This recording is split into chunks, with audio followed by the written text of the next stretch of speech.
Let's talk about this year's 2026 World Cup that is going on at the moment. How have you found it? How have I found it? One thing about the World Cup is that it's anytime the Summer World Cup comes up, or is going on.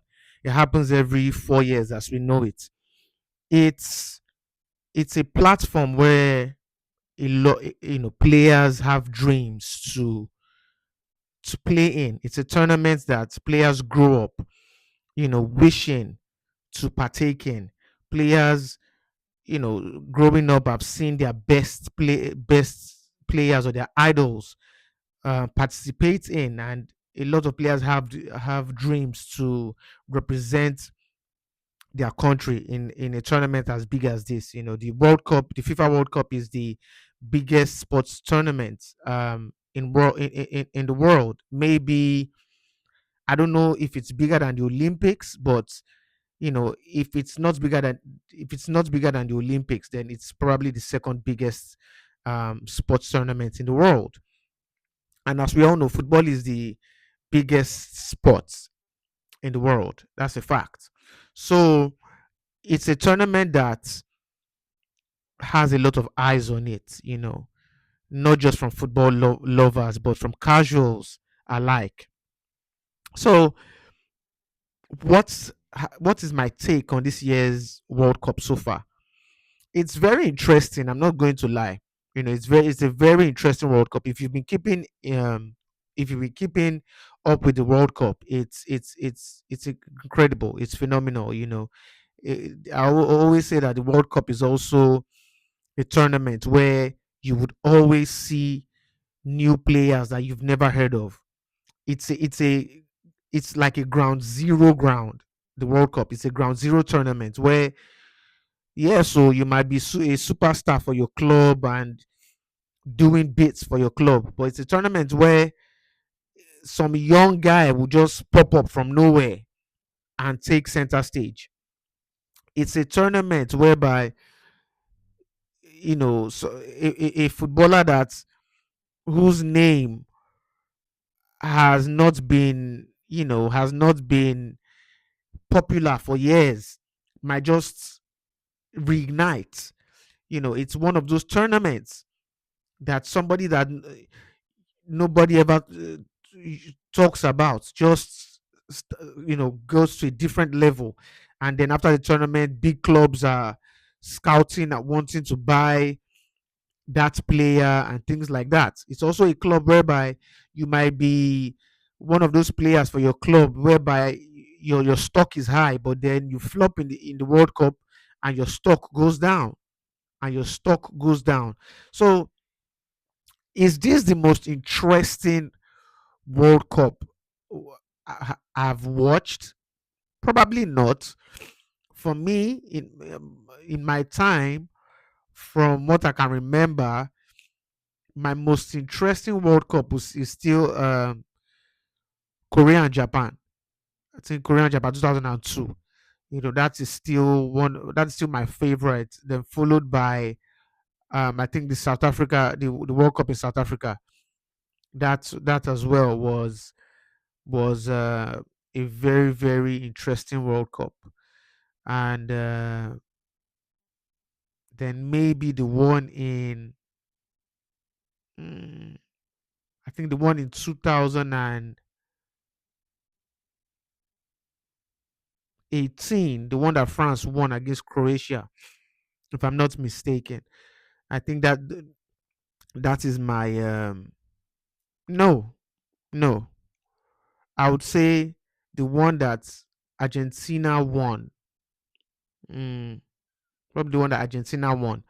So, but this World Cup so far is hitting up to be a legendary one. Who knows? Maybe by the end of the World Cup, it might become like my second best or my third best, whatever.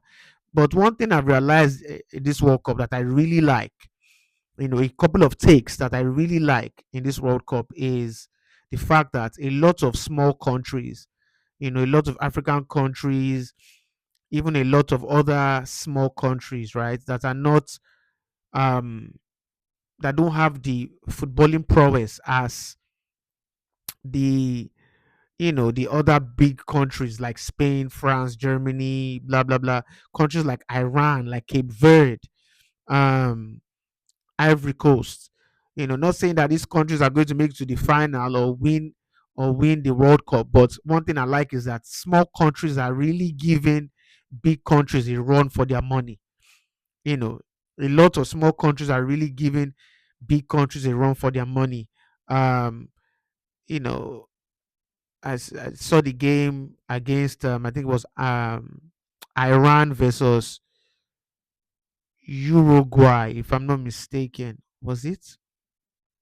I think it was Iran, Uruguay, even the Germany, Ivory Coast. Even if Ivory Coast lost that game, you can see that it was because Ivory Coast were not taking their chances. It wasn't that they were pinned back and were afraid of Germany. You know, Iran. No, it wasn't Iran versus Uruguay. It was Cape Verde versus Uruguay. Sorry, Cape Verde. See how they played Uruguay. They balled, and you would not expect, because normally you would expect Uruguay to beat Cape Verde like 5-0, 3-0.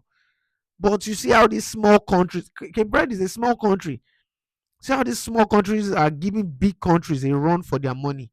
You know, what other Cape Verde versus Spain, 0-0. And so on and so forth. Do you understand? So on and so forth. Small countries, even Holland versus South Korea, or Holland versus Japan. Not saying Japan is a small country, but compared to Holland, footballing wise, Japan is small compared to Holland, footballing wise. As regards footballing history, they don't even compare. But look at how Japan bowled Holland. So that is one thing I've noticed in this World Cup. Like, a lot of smaller countries are not just laying down. Now there are some countries, small countries, that have laid down to take the ass whooping. But again, there are a lot of small countries that are not laying down. They are fighting back. And again, there are some players that we didn't really hear of. That are um that their names are coming up now. You see those players, for some players for Japan, players like all this Tanaka, all those guys. Their names are ringing bells. You There's this guy that played the midfield for Ivory Coast against Germany. Christ, I can't remember his last name. Bald in that midfield. Bald. Now I'm sure clubs are probably scouting, looking at who is this guy, who is this guy. Then the guy that plays for Morocco, the 18-year-old midfielder that plays in France, bald against Brazil, and that one stock has gone up. Ayub. So their names, like, it's a the World Cup is a tournament where names that people would not have noticed before are now coming up. So I'm enjoying this World Cup so far. I'm enjoying this World Cup so far. A lot of incredible goals. The guys that we were expecting to perform are performing. Kane has scored 2 goals. Messi has scored a hat trick. Um, what's his name? Who else? Bellingham has scored. Um, who else? Who else? Mm, Haaland has scored 2 goals. Lamine Yamal scored yesterday.